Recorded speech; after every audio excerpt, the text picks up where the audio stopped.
Hi, welcome back everyone. It is another day for software analysis and design, and I'm happy you decided to join. So today we'll be looking at Agile at scale as well as lean management. Let's jump ahead. First of all, first things first. How present are you in your body right now? Did you just look down to check whether you actually had one? I have those days, yes. So in that case, you probably don't feel very grounded. Maybe you do feel grounded. In either case, let's just take one deep breath together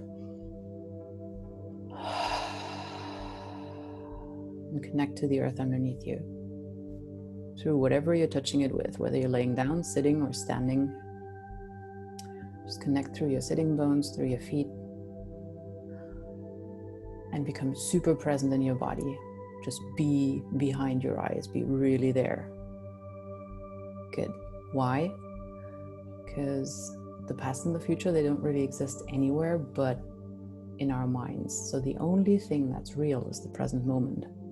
A lot of time we spend hanging out in the past thinking about something that has already happened, or hanging out in the future wondering or worrying about what comes next. The only time that we can really make use of is when we are in this present moment. So let's hang out in the present moment. Cool, let's get started. What we're going to look at today is Agile at scale. What does that mean? What adaptations are we going to need for that? Then we'll look at lean management and lean software development, and then dive into an article about lean software development. Yes, you guessed right. It's another IEEE software article. It's a really good magazine. You should look into it more often. No, I'm not saying you should. Consider looking into it more often. It's your choice. And then I have a couple of exercises at the end. First things first, Agile at scale. So we ended the last lecture with all the Agile principles and how they can be adapted in life, and pointing out, you know what, if you have to scale this up for a larger company, there are certain challenges that you're going to face. So what are those? The Agile practices that were derived from a set of foundational principles have been applied successfully for well over a decade, 1.5 decades. When was it written? Yep, 2001, exactly. So almost 2 decades, and with the net result that development teams have gotten better at building software, significantly better. Reasons for these improvements are increased visibility in a project and the emergent product, increased responsibility of development teams, the ability for customers and end users to interact early with executable code, and the direct engagement of the customer or product owner in the project to provide a greater sense of shared responsibility. Business and mission goals, however, are larger than a single development team. So that's why we have to start asking, what does that even mean, Agile at scale? And applying Agile at scale requires answering several questions around team size, like what teams do we really need to work with? Are we talking hundreds of people or maybe thousands? Then complexity. We're not just developing a small little app like that startup there with their 5 developers in the backyard. It may become significantly more complex. What if we were trying to build a spaceship using Agile methods? A spaceship? Are you crazy? Spaceships are safety critical. They are bloody expensive, and they take forever. Yeah. Have you heard of SpaceX? They're working with Agile methods. Yes. Elon Musk and SpaceX are working Agile. And we'll come back to that example later on of how that is even possible. And finally, project duration. Like the spacecraft example, it takes a long time to build a spaceship, potentially. So how do we then work with all these short sprints? How do we ever get a big product built if we only have short sprints? Those are a couple of the challenges that we look at. And so the Software Engineering Institute, the SEI, has published a number of best practices for achieving Agile at scale. The Software Engineering Institute is part of the Carnegie Mellon University, and their research in software engineering is worldwide accepted and usually founded in large-scale industrial projects, and therefore it's being significantly tested before it gets published. So they say every organization is different. Judgment is required to implement these practices in a way that benefits your organization. And in particular, you got to be mindful of your mission, goals, existing process, and also the culture of the company, because there is no one-size-fits-all approach. To gain the most benefit, you need to evaluate each practice for its appropriateness and decide how to adapt it. And we're going to look at 5 in the following. Then monitor your adoption and use of these practices and adjust as appropriate. Adjust as appropriate. Does that sound familiar? Yeah, that was the review at the end of the sprint. So the review round that you do team internally, after you do the product review, you're going to do the sprint review, the retrospective, and in that you're going to keep improving your process. So same if you want to do Agile at scale, you adapt over time. First practice, make team coordination your top priority. So let's do that at the example of Scrum. Scrum is the most common Agile project management method used today, which is why we talked about it last time, and it primarily involves team management practices. As the systems now grow in size and complexity, the single team mode may no longer meet development demands. If a project has already decided to use a Scrum-like project management technique, the Scrum approach can then be extended to managing multiple teams with a Scrum of Scrums. So a special coordination team whose role is to first define what information will flow between and amongst development teams, and 2, identify, analyze, and resolve coordination issues and risks that have potentially broader consequences. And then a Scrum of Scrums typically consists of members from each team chosen to address end-to-end functionality or cross-cutting concerns such as user interface design, architecture, integration testing, and deployment. So number 1, make team coordination a top priority. Number 2, use an architectural runway to manage technical complexity. So if you have a stringent safety or mission-critical requirements increase, they technically lead to more complexity and risk. Successful approaches to managing technical complexity include having the most urgent software architecture features well defined early on in the process. And the Agile term for such a pre-staging of architectural features that can be leveraged by development teams is architectural runway. Sounds pretty cool, right? It's like, all right, your plane is getting ready to take off. If you don't have a solid runway, not sure how those plane prototypes are going to go. But if you have a good runway to set them off, that's a solid foundation.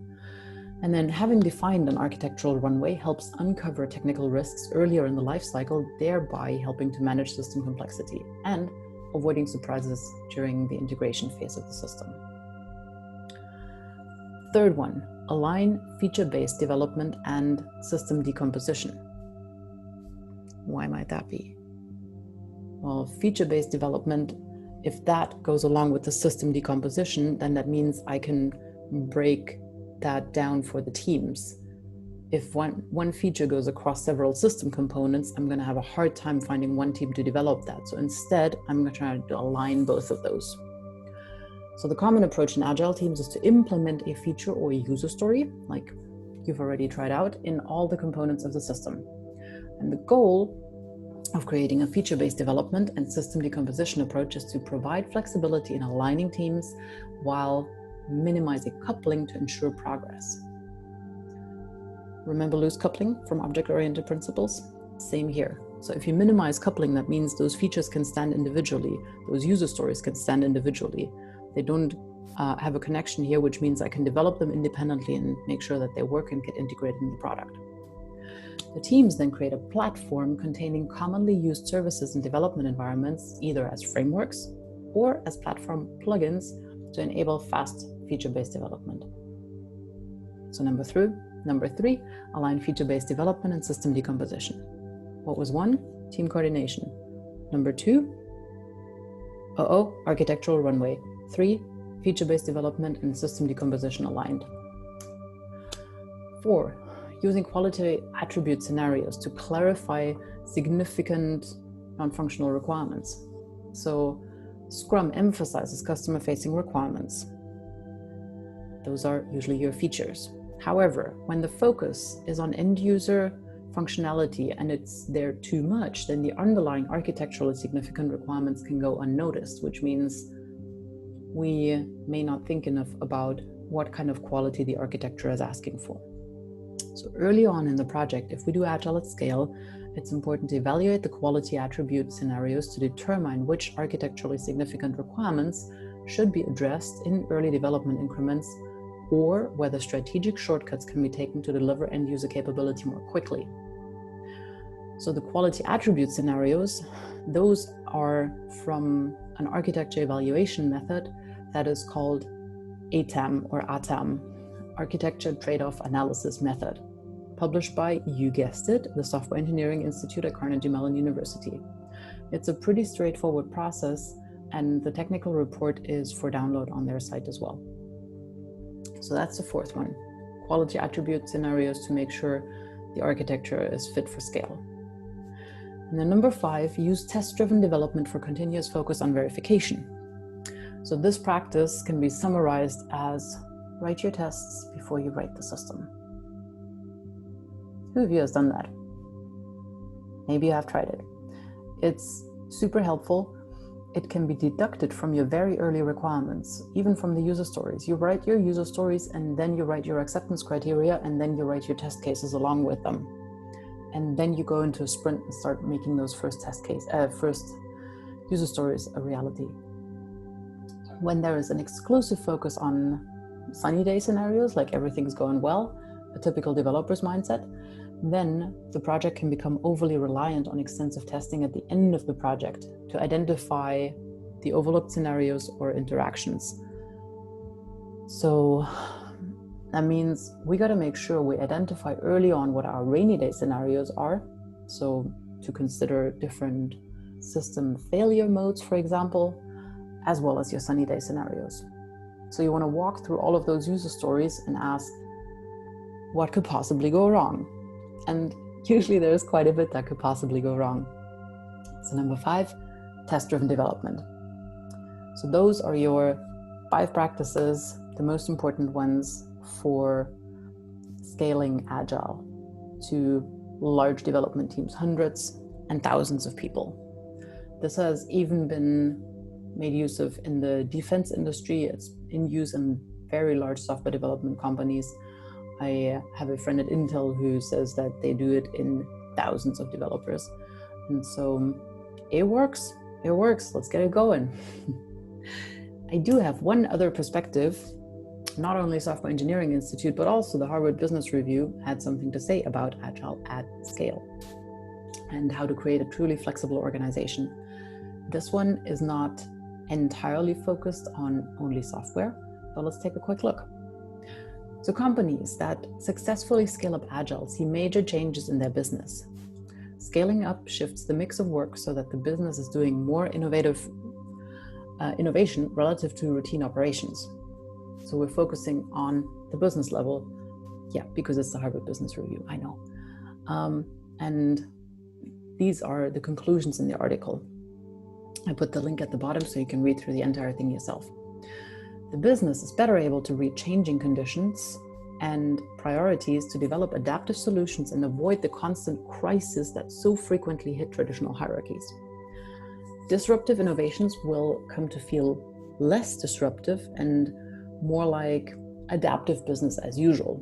And adaptation is something, we'll have to deal with that anyways, all the freaking time, because the only constant in life is change. Yes, we're returning from philosophy. The scaling up also brings Agile values and principles to business operations and support functions, even if many routine activities remain. It leads to greater efficiency and productivity in some of the business's big cost centers. It improves operating architectures and organizational models to enhance coordination between Agile teams and routine operations. Changes come online faster and are more responsive to customer needs. Finally, the business delivers measurable improvements in outcomes. So not only better financial results, but also greater customer loyalty and employee engagement. And then that test and learn approach. The Agile test and learn approach is often described as incremental and iterative, but no one should mistake incremental development processes for just incremental thinking. SpaceX, I promised you we would get back to the space example.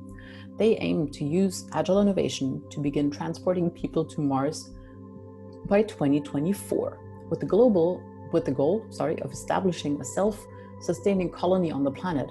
How will that happen? Well, people at the company don't really know yet, but they have a vision that it's possible, and they have some steps in mind.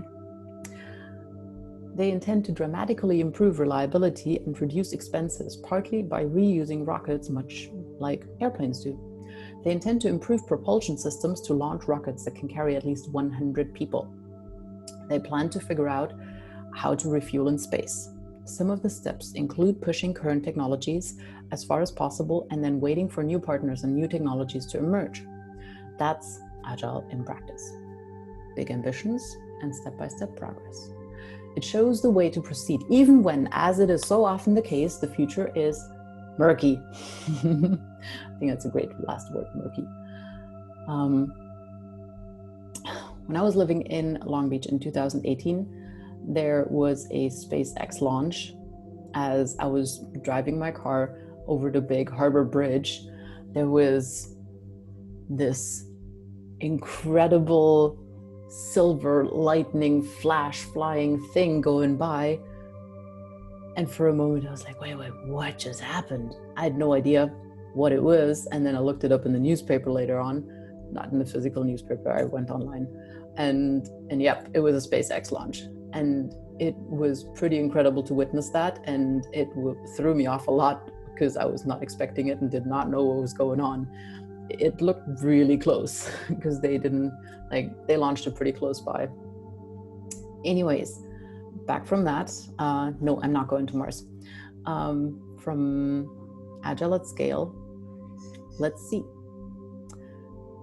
What's that lean thing that we so often hear over the last decade? There's Agile and there's lean. How do they connect? How do they belong together? They have 5 big values, 5 principles where they align pretty well, and those are customer value, continuous improvement, flexibility, flow, and respect. So if we start from the outside, both of them work with a lot of systems thinking. Systems thinking is a way of how to think about the world as if it is a system of systems, of interacting systems. So you can see anything as a system. You can see a company as a system.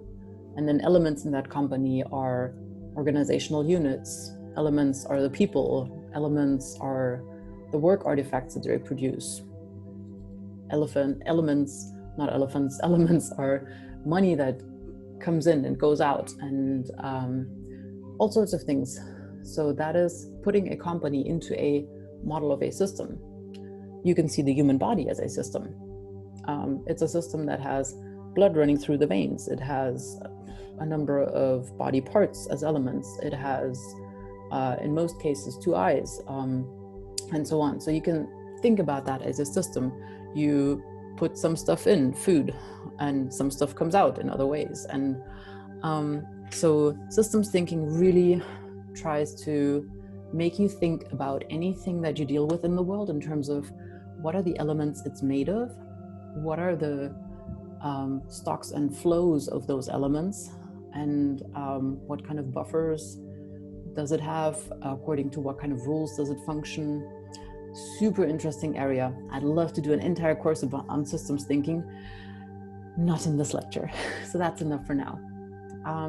Within systems thinking, we have both lean and agile. Lean is what we're going to look at next, and it was actually around before agile, quite a long time. That said, with the agile practices, it kind of got more to the forefront also in software development. And in Agile, we have some of the lean principles taken to another extreme. And then within Agile, there is Scrum as one particular process model.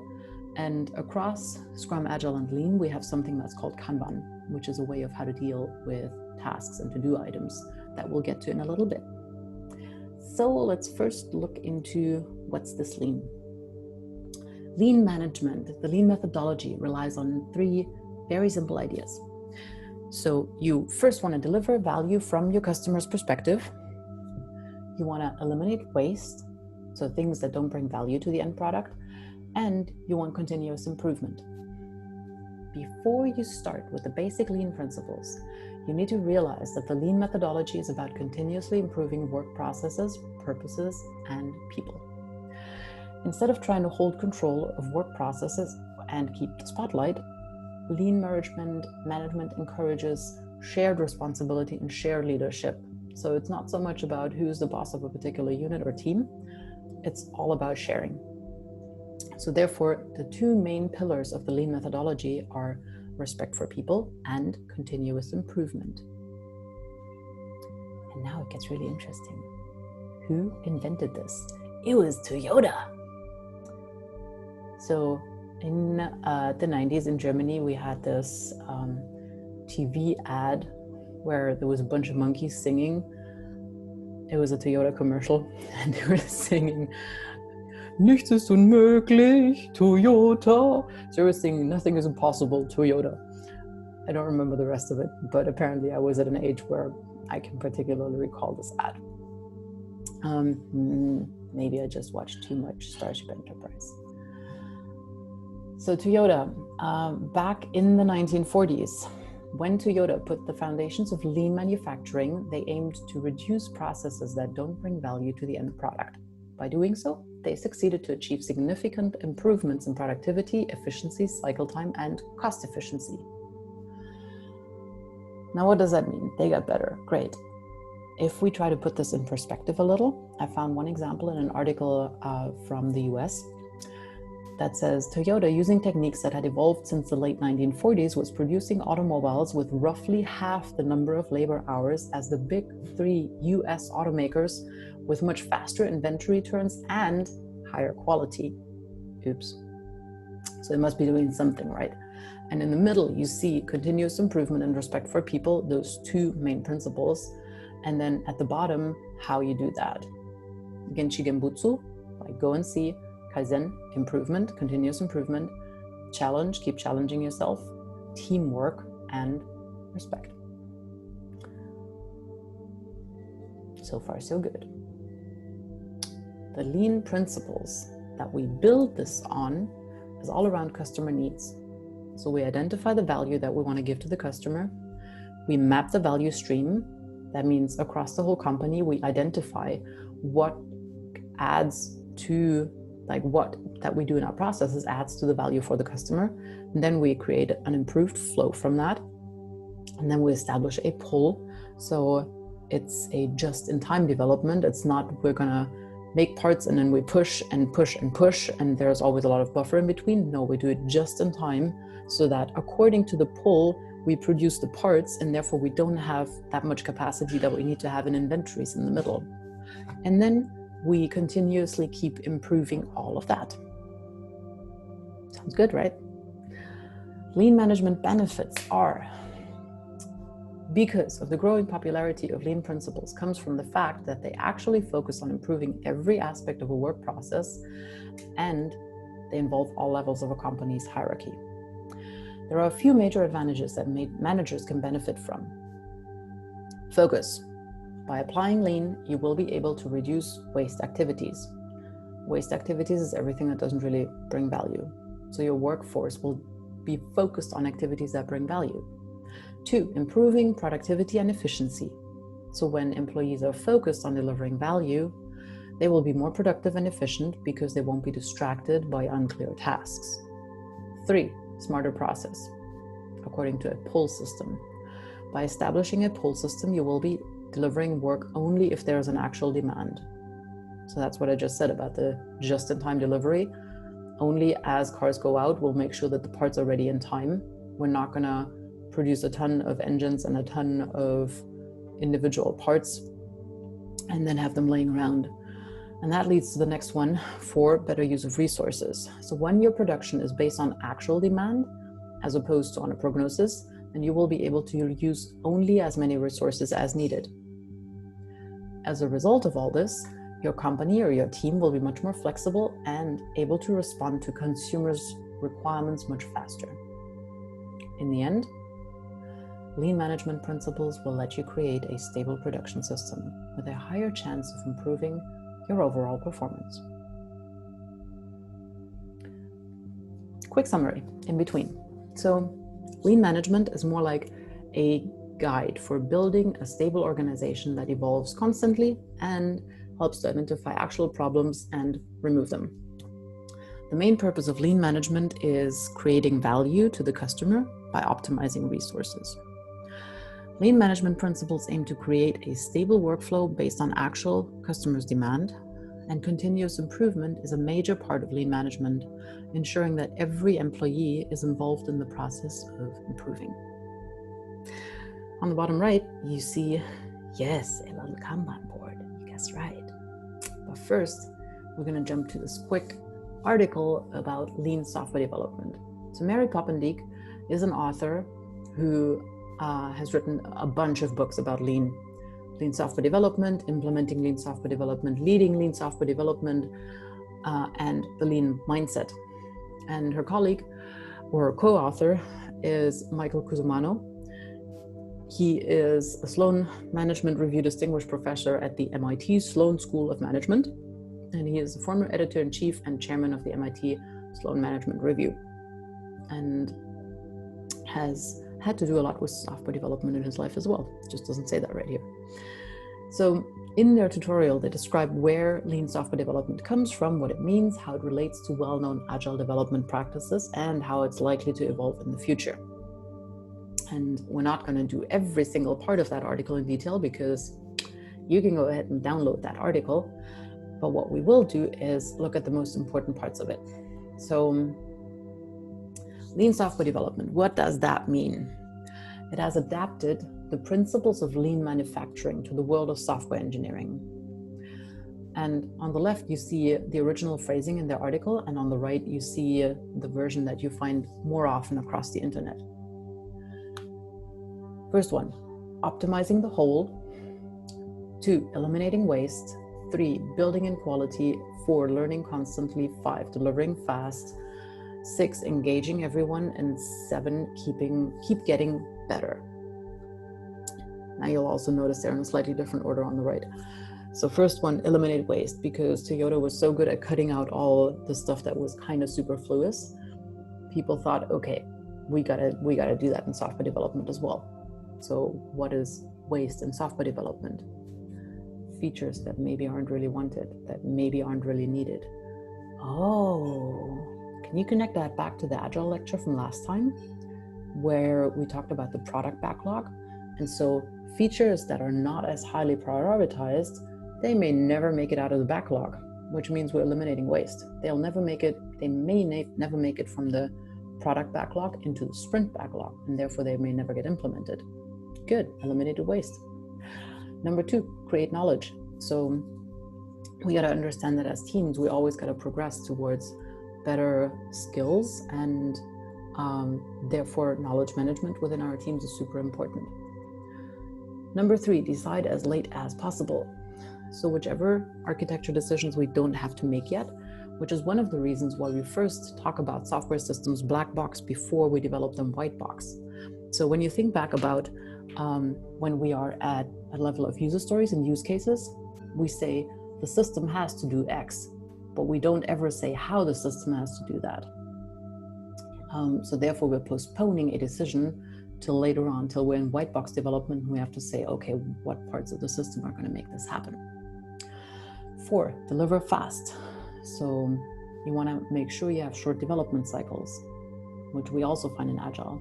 5, empower the team. So make sure that you have a self-organizing team, which also again shows up in Agile. And then build integrity in, which is accountability, taking responsibility, And in small teams, we see that, for example, in the daily stand-up meeting. Like, I got to take responsibility for whatever I did yesterday and for whatever challenges that I'm currently facing. And also, I'm going to see my customer at the end of every sprint cycle.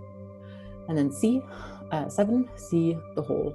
So try to look at the whole of your software development as a system so you can continue to optimize that.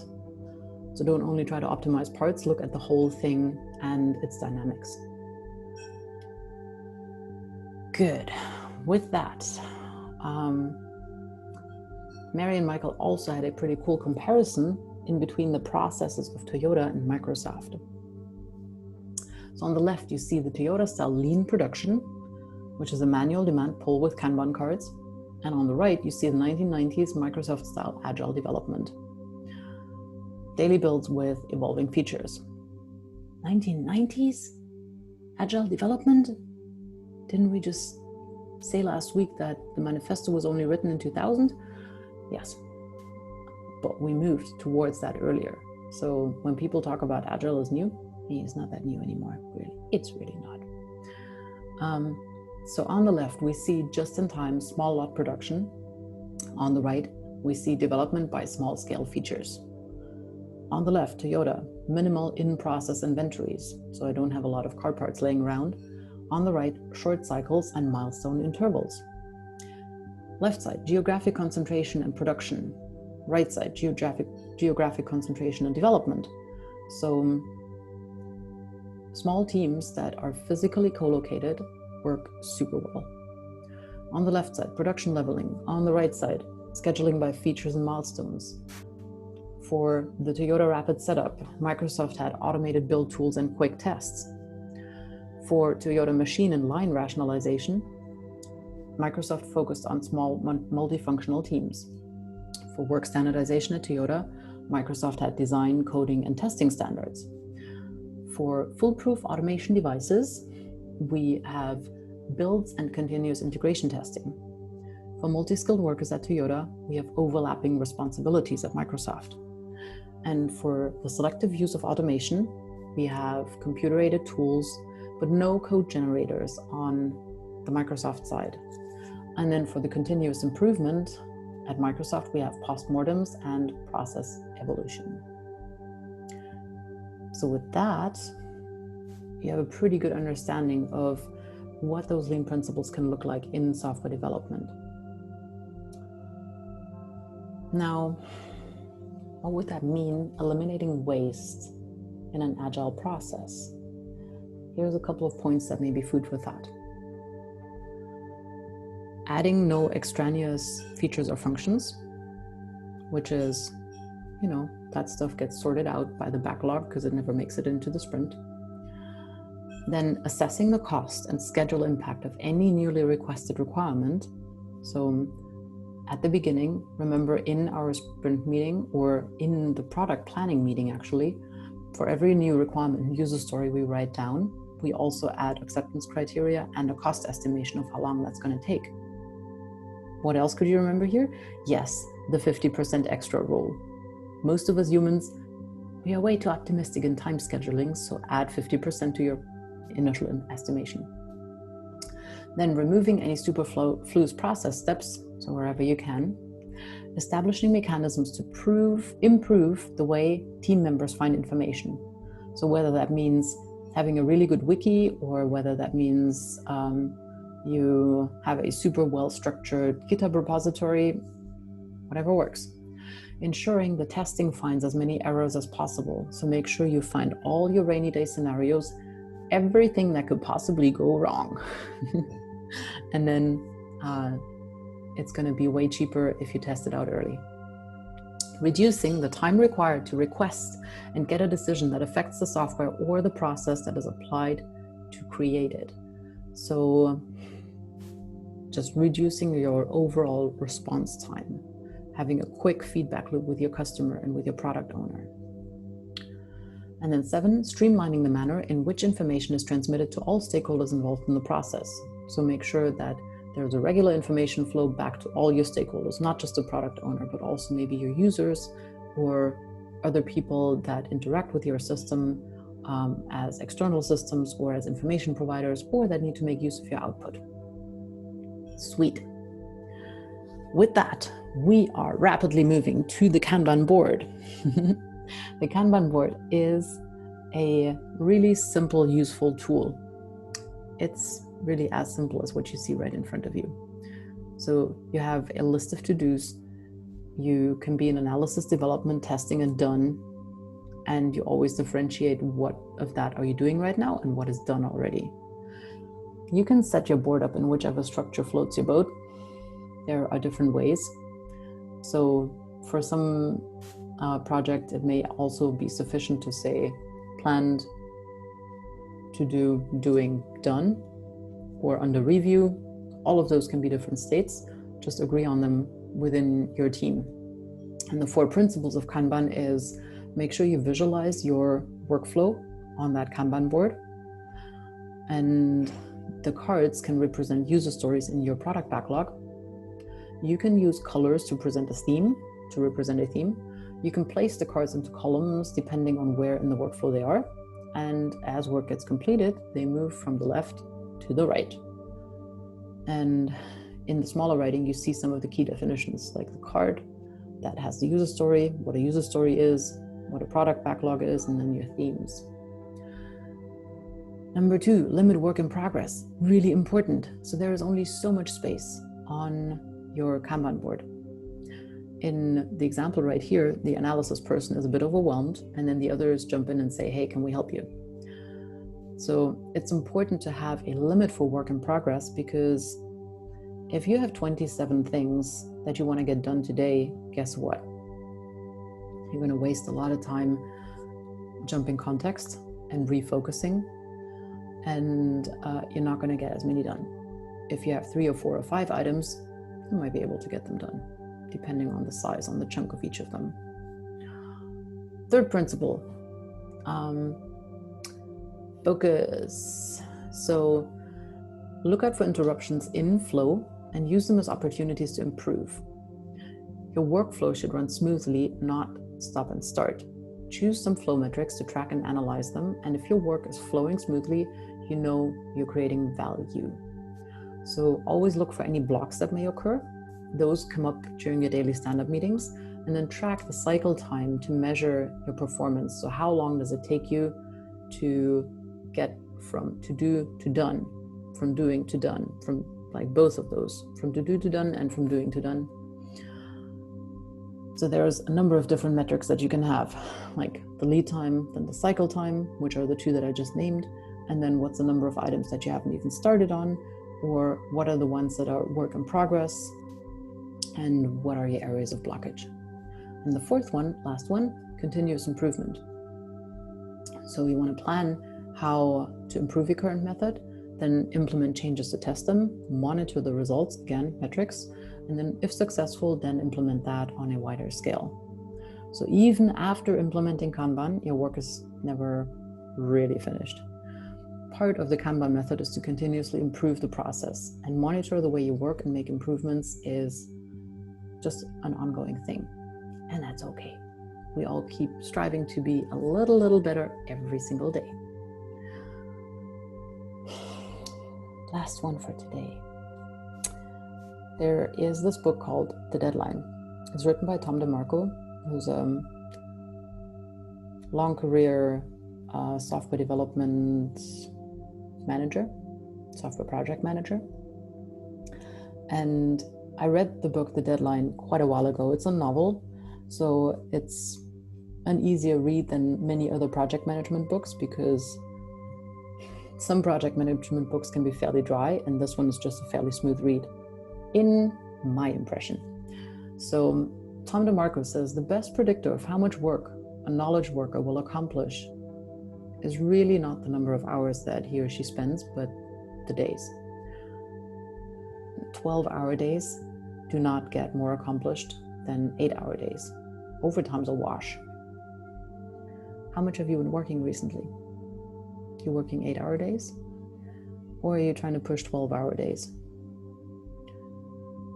Even in times when there is a lot of pressure, when there is deadlines that need to be met, 12-hour days are still not going to be more effective. They might be in the very short run if you really push yourself, and you're going to pay for it after.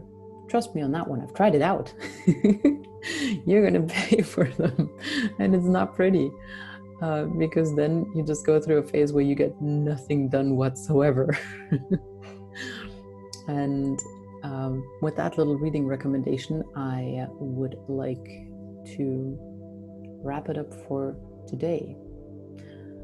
So we looked at Agile at scale, at lean management, lean software development, at Kanban boards, and at project management. At least a tiny bit, the last one. And I have 2 exercises for you today. And for some reason, I failed to number this properly. So the first one is, how can we apply lean principles to life? I found a couple of really inspiring articles around this from leanintoliving.com, from the Connexus blog, and from planetlean.com. And I thought those give some pretty good ideas of how we can apply those lean principles in our daily lives. A little bit similar to what we talked at the end of last lectures about how to apply Agile principles in life. And then as I went through this article, or this list of articles, I was thinking to myself, you know, this sounds fairly familiar. It's almost like I've heard this in a new term, these concepts, and how it currently comes up a little more is minimalism. So I would also like you to think about, how does all of this relate to minimalism? You can check it out at theminimalists.com. Maybe you've even seen their documentary, I don't know. And there's also becomingminimalist.com, which is, I believe, slightly more family oriented as opposed to individuals. So whatever floats your boat better, take a look at that. And I think it's worth thinking a little bit about how much of that is currently relevant to you in your situation, how much of that tries to question a little bit a consumerist's stance in life as opposed to a, what is it that really matters to me in life, and kind of essentialism take on the thing. And I'm curious to hear what you think about that. Yes, it's getting a little philosophical, I know. Next week, we're back to very basics. This week, some philosophy in there, because I really want you to think about what the way we develop systems means for the way we run our daily lives, because they are very connected. Like the way how we do one thing in life, to some extent, is the way how we do everything in life. If I'm always in a rush, always trying to get as many things done as I can, maybe that's also my way of consuming and living life. Maybe if I take my time and focus on the things that are really important, maybe that's true for everything in my life. So with that, I hope you take the chance to just dive a little bit into some philosophy, maybe some writing around that, and whatever helps you think through things like that. Maybe take a long walk along with it. And thanks for joining in today. I hope to see you soon. I look forward to hearing from you.